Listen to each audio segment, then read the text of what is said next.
이준석 후보의 선 관련 발언은 우리 사회의 민감한 이슈를 대선 막판에 부각시켰습니다. 선거의 영향 등을 국회팀 최동희 기자와 뉴스 추적에서 자세히 짚어보겠습니다.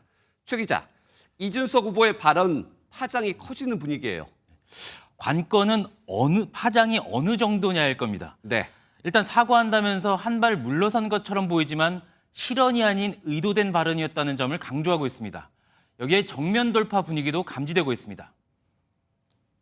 2017년 대선 토론회에서는 그때 심상정 후보님이었던가요? 돼지 발정제 문제를 굉장히 세게 들고 나오셨거든요. 저는 사실 방송 토론에서 어느 정도의 질문이 가능하고 어느 것이 불가능한지 이거에 대한 잣대는 그때 한번 설정된 거 아닌가라는 생각합니다. 느낌상 사과보다는 정당성에 좀 강조한 부분이 있는 것 같은데 이번 논란이 판세에는 어떤 영향을 미칠 것으로 보입니까? 일단 시점 요인이 있습니다. 네. 여론조사 공표 금지 기간이 시작됐기 때문인데요. 해당 발언에 대한 표심의 변동을 확인할 방법이 없게 되는 겁니다. 여기에 내일부터 사전 투표가 시작되는 만큼 제대로 된 평가 전에 유권자들의 즉각적인 판단이 투표로 바로 이어질 가능성이 커졌습니다. 그렇다면 아직 결정하지 못한 부동층에 영향이 적지 않을 것으로 보이는데 어떻습니까? 보통 선거일이 다가오면 지지층이 결집하면서 부동층이 줄어들게 됩니다. 예. 실제로 최근 한 달 새 부동층이 크게 감소한 걸 확인할 수 있는데요. 선거 막판 부동층 비율이 통상 5% 아래로 떨어지는 걸 감안하면 여전히 높은 수준입니다.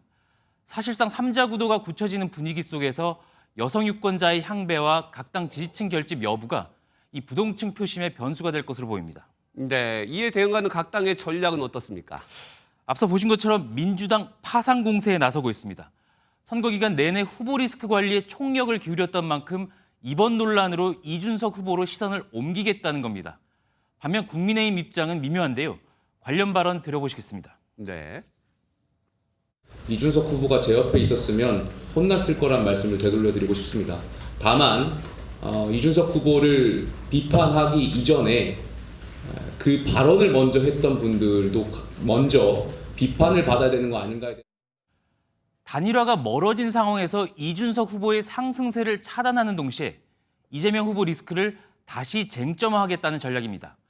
발언 자체보다 이재명 검증이라는 발언의 취지가 우선이라는 주장이 이제 당내에서 나오는 것도 같은 맥락으로 보입니다. 선거 막판 또 가장 치열할 때여서 더 민감하게 반응하고 있다. 이런 얘기도 나와요. 이 같은 특정 계층을 향한 발언에 대한 후폭풍이 만만치 않기 때문인데요. 네. 표심과 직결되면서 판세가 출렁인 사례가 적지 않기 때문입니다. 네. 대표적인 사례가 지난 2020년 이른바 세월호 발언 파문입니다. 자원봉사자와 세월호 유가족이 텐트 안에서 말로 표현할 수 없는 문란한 행위를 했다는. 당시 선거 9일 전이었는데 당대표 사과에 제명 조치까지 했지만 수습하지 못했습니다. 앞서 17대 총선에서도 노인 비하 발언으로 판세가 뒤집힌 바 있습니다. 그분들이 미래를 결정해볼 필요는 없단 말이에요. 그분들은 어쩌면 이제 곧 무대에서 퇴장하실 분들이니까 그분들은 집에서 쉬셔도 되고. 각 당 모두 발언이 몰고 올 파장을 예의주시하는 가운데 단일화 이슈와 함께 선거 막판 판세의 변수가 될지 지켜봐야겠습니다. 네, 이번 파장은 좀 더 지켜보겠습니다. 끝날 때까지 끝난 게 아니다. 대선 이제 6일 남았습니다. 최동희 기자였습니다.